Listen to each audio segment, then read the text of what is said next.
Bună dimineața, o nouă săptămână și o nouă abordare. O diferență mică de 5 lei de preț. No, bun, deci trebuie să mergem după David. Deci acum mă filmează fiul meu și fiți atenți, șmecherie de-a lui Gianni. Deci cu decizii de-astea mă confrunt în fiecare zi, vă dați seama? Sunteți neserioși și v-ați obișnuit să fiți neserioși. V-ați obișnuit și credeți că e în regulă. De la 1:30 am stat în pat pe telefon până la 4. Deci ca și o companie serioasă ce sunt eu, luăm și noi pauze de masă. Am niște produse pe site principale care ar merge mult mai bine dacă site-ul ar fi. Sincer, mi-au sunat poliția locală. Cel mai mare cămătar este statul român. Știți cum se zice, când plouă toarnă. Welcome to the Martian Unfiltered Life, where entrepreneurship, family life, and good times come together. Bună dimineața, o nouă săptămână și o nouă abordare. Deci astăzi vreau să pregătim cel puțin 2 produse la testare și pe lângă asta vreau să încercăm ceva luna asta. Suntem în 3 martie luni, practic de sâmbătă 1 martie. Luna asta testăm ceva nou. Sunăm toate comenzile plasate și să vedem cum vom sta cu rata de neridicări în ritmul ăsta. Sunt foarte curios și abia aștept să facem vlogul pe 1 aprilie să vedem cum stăm, 7 după ce vin toate returile și tot, să vedem cum stăm real cu toate treburile. Așa că e noua săptămână, eu imediat trebuie să mă duc cu bebe, dar mă întorc și vă ținem la curent. Foarte conștient. Da. Așa facem. Am alimentat chiar săptămâna trecută, suntem pregătiți. Deci acum facem prima plată de fulfillment, da? Că acum suntem și noi, uite, Delivery Solutions SA. Putem să vă arătăm factura, nu? Că de fapt nu se vede firma noastră, dar în total plătim 2792,99 de lei pentru 140 de comenzi. Deci v-am zis, cu centrul de fulfillment cu care lucrăm noi cu fulfill-ul, ieșim mult mai ieftin pe comandă. Numai acum, de dragul challenge-ului, am zis că facem așa și atunci asta este pentru voi. Uite, plătim și în plus pentru voi, dar nu contează. Deci acum mai plătim o factură de niște stocuri noi, de un produs pe care vrem să-l achiziționăm și am crezut că ieșim la 12 lei cu el și surpriză că ieșim la 17 lei cu el. Deci o uitat o diferență mică de 5 lei de preț. Deci e 1719 lei, 100 de bucăți. Ieșim la 17 lei cu el și atunci să vedem cum facem cu asta. O și plătim ca să ne ajungă pe vineri, o și plătim acum.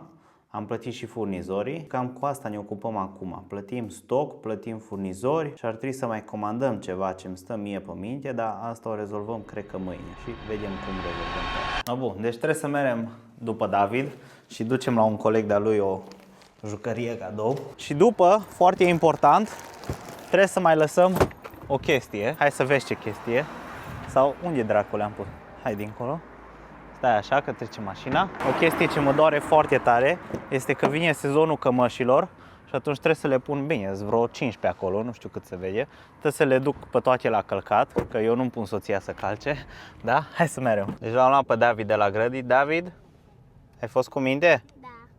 Au fost tare cu minte la grădii și mergem acum să ducem cămășile la călcat.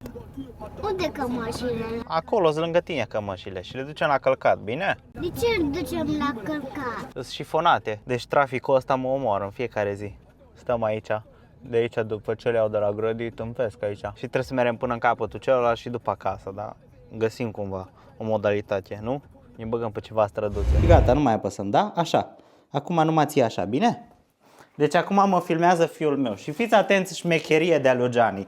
Au vrut să-mi ia mie o pereche de New Balance, da? Dar au luat-o mărimea 40. 40, știe că eu nu port 40, port cel puțin 41, da? Păi la ăștia mai strânși. Deci să vedeți șmecherie de la Gianni și zice, ți-s buni? Nu, normal că nu mi-s buni, mi-s mici. Și atunci îi pune în picioare și zice, dar mie parcă mi-s buni. Și atunci mami ne-o prostit, așa iubire? Ne-o păcălit mami? Da. Ne-o păcălit, da. Hai să te vezi și tu în oglindă, ce frumos ești. Cum filmezi eu în oglindă să se vadă ce frumos ești? Uită, și tu mă ajuți. Mulțumesc. Te iubesc. Deci ați văzut, da? Ați văzut noua șmecherie pentru femeile care vă uitați și sunteți soții. Să știți că e o foarte bună șmecherie asta. Vă comandați mărimea voastră, ziceți că e pentru el, că oricum sunt negri, frumoși, unisex și de fapt îi păstrați voi. Bună dimineața, avem o mică problemă, deja mi-am pătat și cămașa asta și trimit la Gianni să vadă. Deci mi-am luat cămașa asta, eram în Timișoara, am fost în Timișoara în weekend și problema care a fost? Că aveam o bluză albă și mi-am pătat-o cu cafea. Dar eu ca prostul mi-am cumpărat-o pe asta și încă una, am purtat-o cealaltă și asta am pus-o lângă ceașca de cafea. cafea, la scaunul lui Bebe, la căruciorul lui Bebe. Și atunci să vedem ce zice Gianni de faptul că mi-am pătat-o și asta. Acum și scrie. Cum ai reușit? Deci cred că e a patra haină pe anul ăsta, suntem abia în martie, pe care am pătat-o de cafea. Avem de lucru, avem un produs nou pe care vrem să-l testăm, toate merg bine, avem și comenzi multe și de dimineață și Doamne ajută să fie bine în continuare. Deci long story short, când am fost la București, am fost la Adamo cu Vlad și a venit un domn la mine și a zis că m-a văzut pe internet și așa mai departe. Are un brand foarte mare, foarte frumos. Și acum mi-a zis dacă ne putem auzi 5 minute la telefon. Normal că i-am dat niște sfaturi, ce să optimizez și așa mai departe. Și acum mi-a scris dacă pot să ne auzim la un telefon și am zis că sigur că pot. Deci încă o zi de muncă reușită și e și târziu deja astăzi. Deja e ora 5 și ceva și trebuie să merem acasă. Nu, cu care mașină merem, am? Deci cu decizii de-astea mă confrunt în fiecare zi. Vă dați seama că nu știu cu care mașină vreau să mă duc acasă. Ori cu asta care are 5.000 de kilometri, ori cu aia e roșie pe din afară, asta e pe dinăuntru roșie. Nu, hai că merem cu asta mare, că de scaunele de copii, nu de alta. De asta o lăsăm aici până mâine. Lăsăm aici. Aia este. Dar importanța este că, hai că vă zic în mașină. Cel mai important este, cum zicea Grant Cardone, show up.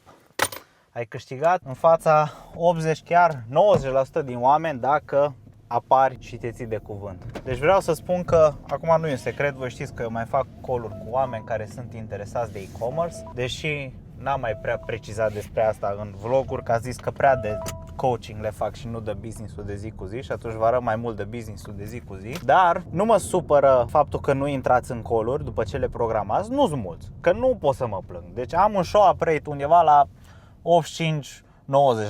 Deci nu sunteți mulți care nu apăreți, într-adevăr. Deci chiar nu mă plâng de asta, dar mă doare sufletul pentru voi că sunteți neserioși și v-ați obișnuit să fiți neserioși. V-ați obișnuit și credeți că e în regulă să faci o programare, plus că primiți remindere, primiți și mesaje în care vă zic, dacă nu mai poți să apari la ăsta, dă-mi un mesaj sau ceva, nici nu mă anunțați, nici nimic. Pentru lucrurile astea niciodată, dar niciodată vă garantez că nu o să puteți să aveți succes, fiindcă în viața reală oamenii nu tolerează așa ceva. Eu tolerez, că pe mine nu mă doare. Dar în viața reală, într-un business real care nu e online și așa mai departe, dacă îi zici unui om vin acolo și nu vii, o să plătești cu vârf și îndesat lucrul ăsta și nu merge așa. N-aveți cum să aveți succes în ritmul ăsta.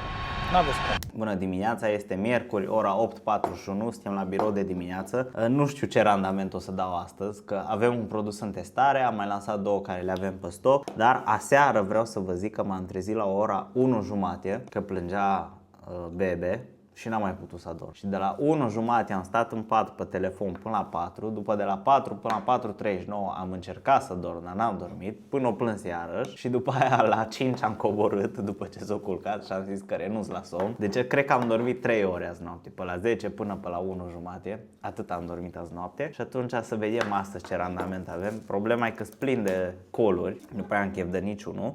Dar important e să ne facem treaba acum și după să mergem acasă să ne culcăm. Îți gata și cămășile, mergem și pe ele, dar vedem acum. Asta este realitatea dură de antreprenor. Ești singur, complet singur, vinerea la ora, nici nu e așa târziu, vinerea la ora 3:20 ești singur. Toți oamenii pe care îi plătești se duc la masă, la mează frumos, tu stai, mănânci la tine în birou și pleacă și te lasă să împachetezi singur. Asta e viața de antreprenor. Deci acum încheiem, am filmat un VSL foarte tare pentru cei care folosesc Facebook Ads. Avem aici totul setat, profesionist, frumos. Avem și tabele, după cum vedeți, tot felul de tabele, da? Deci suntem serioși. Muncim din greu, am aflat că avem prima comandă pe un produs nou ce ne-a ajuns ieri, sunt foarte fericit, am făcut vama dimineața, am uitat să vă zic și vouă, pe produsul nou ce l-am comandat din China, deci avem de lucru, acum trebuie să mai trimit niște chestii la SPV, la nu știu ce, ne punem jos, la mează ieșim un pic la masă și cam atât momentan. Deci ca și o companie serioasă ce suntem, luăm și noi pauze de masă și atunci am scos mașina frumoasă la plimbare și mergem să mâncăm ceva bun. Unde mergem nu știm încă, dar o să găsim noi un loc. Că plouă foarte tare, deci undeva unde trebuie să fim cât de cât acoperiți. Neața Mihai, ce faci? Uite bine, tu ce faci? Da, bine și eu pe la birou cu lucru. Da, ceau Iuliana, ceau. Ora 11 și 17, da? Și uitați cine e cel mai serios din biroul ăsta. Ora 11 și 17 vineri. Da. Nimeni aici, da, nimeni aici, se vede, da? Observați, da? Nimeni nicăieri. Eu, care am avut deja coluri până peste cap, acum am comandat de mâncare, deja sătul de muncă, sincer. Și uite-te că eu lucrez cel mai mult, vă dați seama. Deci, luni dimineața, ne-am ocupat cu studenții dimineața, le-am răspuns la toate mesajele, te rog frumos. Le-am răspuns la toate mesajele și tot. Și acum Gianni trebuie să meargă nu știu unde. Așa că mă duc acasă să-mi iau cealaltă mașină. Și astăzi avem multe drumuri de-astea de protocol. Am un call programat mai pe la 1, cred că da, nimica ieșit din comun sau foarte important. Și astăzi e o zi de protocoale, cât? E 9 și 2 minute, multe am făcut astăzi deja. Și astăzi mă bag la un deep work, că fac un site nou, vreau să fac un site pentru produse. Am niște produse pe site principale care ar merge mult mai bine dacă site-ul ar fi din start nișat și din cauza asta o să fac direct un site nișat acum, o să mă ocup astăzi dimineața să-l fac. Tot îl fac cu Custom Liquid, cu ChatGPT și așa că avem de lucru, avem ce face, dau mi filo dacă alții n-au și atunci o să vedem, revenim cu noutăți. Deci după cum am spus, mergem să facem niște treabă, un pic de muncă și mergem până la contabil și după mergem până la RER să ne facem contractul, că n-avem un contract și noi aici la Bunoaie și Tonie. Sincer, ne-au sunat poliția locală, că tot aruncăm aici pe lângă. O bună dreptate, n-am ce zice. Deși noi când îi sunăm nu vin, sau vin și nu ăsta, dar în fine, aia e altă poveste. Și atunci mergem până la contabil, mergem să mai rezolvăm una, două, facem un site acum. Nu vă zic, dar vă zic poate mai târziu mâine ce site fac și revenim în curând, să vedem cum rezolvăm treburile. Deci am venit de la contabil și vreau să vă zic că cel mai mare cămătar este statul român, da? Asta mi-a zis un prieten de-a meu și e foarte adevărat, n-avem ce facem. Încă anul ăsta e foarte greu, va fi și anul viitor probabil, dar trebuie să ne adaptăm. Clar trebuie să reconfigurăm un pic traseul, că în ritmul ăsta nu merge profitabil acum, doamne Filodan, nu ne plângem, dar nu e la fel de profitabil, dar o să ne adaptăm, o să vedem ce facem și am mergem să luăm un tomberon de la. Deci vezi, de la contabil la taxe, la 1000 de euro în taxe, mergem acum la tomberoane, să luăm tomberoane, că așa e viața, e plus și minus. Asta e. Știți cum se zice, când plouă toarnă, da? Deci pe lângă situațiile pe care le-am avut dimineață cu contabil și taxele și așa mai departe, am fost la RER să ne facem contract și ghiciți ce, clădirea dărâmată toată, efectiv. Și acum am venit aici undeva pe Clujului, RER, Vest, ce scrie aici, dar trebuie să căutăm pe unde să fac contractele. Și deci așa pierdem noi vremea, e 11:39, la cât am pornit de la birou? La 10? Nu, numai la 11. Stăm bine încă. Da, aici unde parcăm, ne băgăm în curte, nu? Noi știm cu BMW-ul, dacă veneam cu Peugeot-ul, parcam acolo, ziceam, da, așa, BMW lângă BMW. Da, să vedem dacă ne luăm noi container AMU.